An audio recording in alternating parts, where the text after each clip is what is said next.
Salut à tous, c'est Vince et aujourd'hui on se retrouve pour une nouvelle vidéo. On va parler des 10 commandements du bon retoucheur. Voilà. Parce que voilà.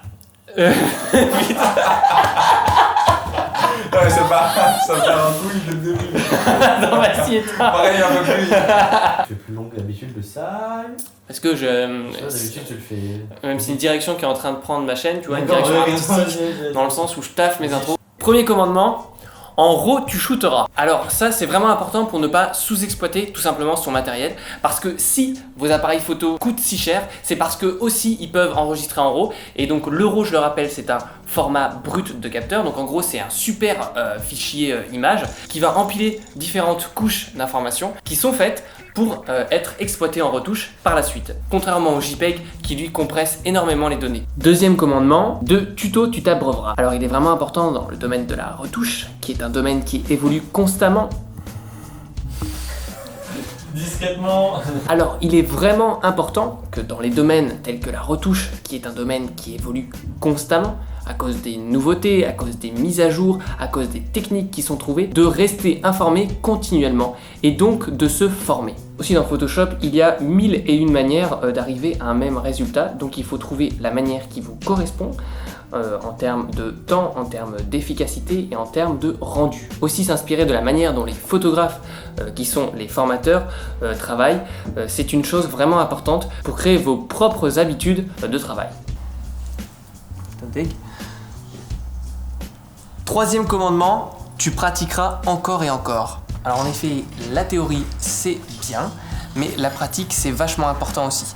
Et puis la pratique et l'expérience va vous apporter quelque chose en plus que jamais les tutos ou toutes les formations théoriques ne pourront vous donner. Aussi l'avantage quand on fait beaucoup de retouches, qu'on passe beaucoup de temps à retoucher ces images, eh bien c'est qu'une fois sur le terrain, quand on a l'habitude, eh bien on va se mettre à anticiper à l'avance l'image retouchée que l'on prend. C'est-à-dire on va prendre une photo, donc là elle est classique, et en fait on va l'imaginer déjà retouchée, donc on va voir quelle situation de lumière, quel positionnement, quelles compositions vont être intéressantes pour les exploiter plus tard par la retouche, et on va se mettre à penser différemment l'image. Aussi quand on est sur Photoshop, il faut vraiment faire attention et se concentrer énormément sur tous les petits détails de son image, et cette concentration accrue va nous aider énormément aussi sur le shooting. Ça va entraîner notre esprit à vraiment faire la chasse aux éléments qui ne vont pas, par exemple dans le décor, ce qui va faire que quand on sera encore une fois sur le terrain, on va faire beaucoup plus attention à notre composition, aux éléments qui pourraient venir parasiter la lecture de l'image, etc., etc. Et d'ailleurs, il ne faut pas oublier que la retouche ne fait pas tout et qu'il faut avoir un matériau de base, c'est-à-dire une photo de base de la meilleure qualité possible, hein, et pas de se dire bon bah on retouchera ça en post-prod, c'est pas grave si c'est un peu sous-ex, etc., etc. Tourne à la caméra. Il est incroyable le caméraman. Quatrième commandement, tu utiliseras la technique des pauses. Alors ça veut dire quoi? Quand vous retouchez une image plus de 4 heures par exemple, au bout d'un moment, votre cerveau et votre vision vont s'habituer au contraste, aux couleurs, aux défauts même de cette image et vont l'accepter inconsciemment. Et du coup, votre esprit va saturer dessus et il faut vraiment faire une pause pour pouvoir revenir avec un regard plus neuf. Donc voilà, ça peut être 1 heure, 2 heures, ça suffit amplement. Et quand vous reviendrez sur votre image, vous vous rendrez compte que vous étiez passé à côté de plein de choses tout simplement. On peut aussi faire une deuxième passe de pause, c'est-à-dire revenir non pas 2 heures après, mais quelques jours après, histoire que vraiment vous ayez eu le temps de voir énormément d'autres choses et d'arriver vraiment du coup avec un regard neuf. Vous pouvez aussi demander à votre entourage de venir apporter un regard objectif. Alors là, il ne va pas s'agir de leur demander est-ce que techniquement la retouche est bien réalisée, puisque si eux-mêmes ne sont pas des retoucheurs, eh bien tout simplement ils ne vont pas pouvoir vous expliquer ce qui ne va pas. Ils vont juste vous dire ah là il y a quelque chose qui est bizarre, la peau est un peu trop floutée, etc.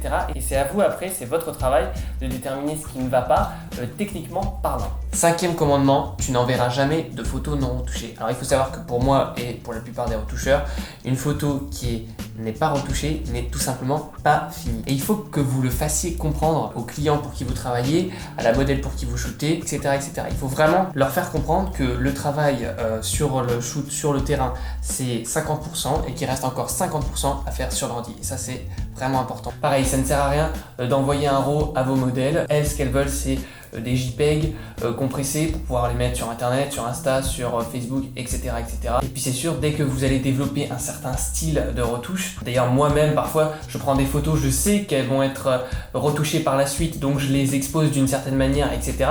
Donc du coup je suis obligé de passer par cette case et envoyer la photo non retouchée serait tout simplement du gâchis. 6e commandement, tu ne mentiras pas sur les délais de livraison de tes photos. Ça veut dire quoi?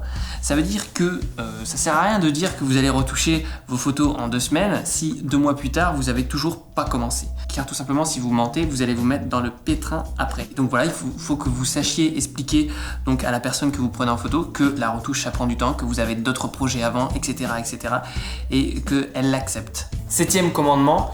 Tu ne retoucheras pas sur une dalle inadaptée. Alors qu'est-ce que j'entends par là? C'est sur ordinateur portable. Ça c'est hors de question, surtout ceux où quand on bouge l'écran ça change la luminosité, donc ça va complètement vous fausser le rendu de vos images. Et puis aussi, par exemple, sur tous les ordi Apple, ils sursaturent les couleurs et ils augmentent la netteté sur l'écran en fait, ce qui veut dire que votre photo, vous la verrez bien sur votre Apple, mais dès que vous allez l'envoyer sur internet et que ça va être vu par un PC par exemple, et bien là la couleur changera automatiquement.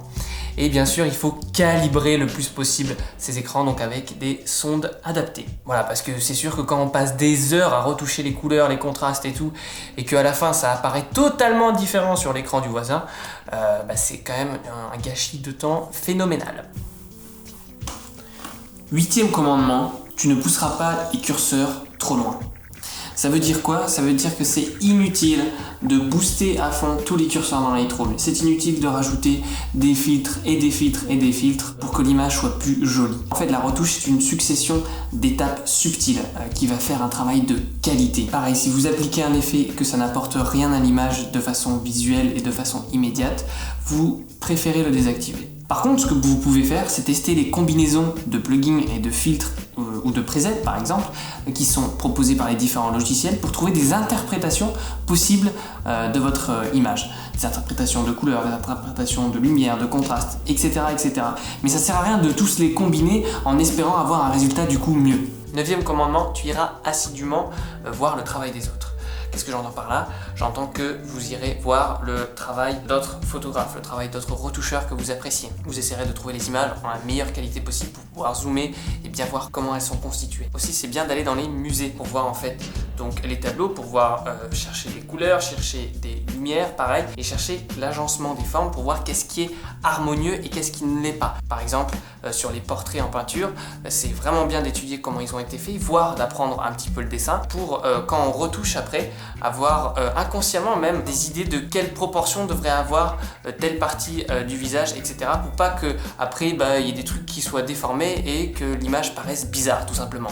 10e commandement, tu t'appliqueras à la gestion de ton temps. Alors le temps, c'est vraiment une donnée importante, comme je le dis souvent, et du coup il faut vraiment prendre un soin particulier à aller vite, donc à être organisé, avoir une méthodologie de travail dans sa retouche qui soit efficace, un workflow vraiment optimisé pour que vous passiez le moins de temps sur vos retouches, tout simplement pour pas que ça vous saoule, voilà, donc c'est quand même un point à prendre en compte, et aussi tout simplement parce que plus vous passez de temps sur vos retouches, moins vous passez de temps à faire de photos et l'inverse. Voilà, j'espère que cette vidéo vous aura plu. N'hésitez pas à télécharger mon livre Comment devenir un meilleur photographe en PDF dans la description. On se retrouve la semaine prochaine pour une nouvelle vidéo.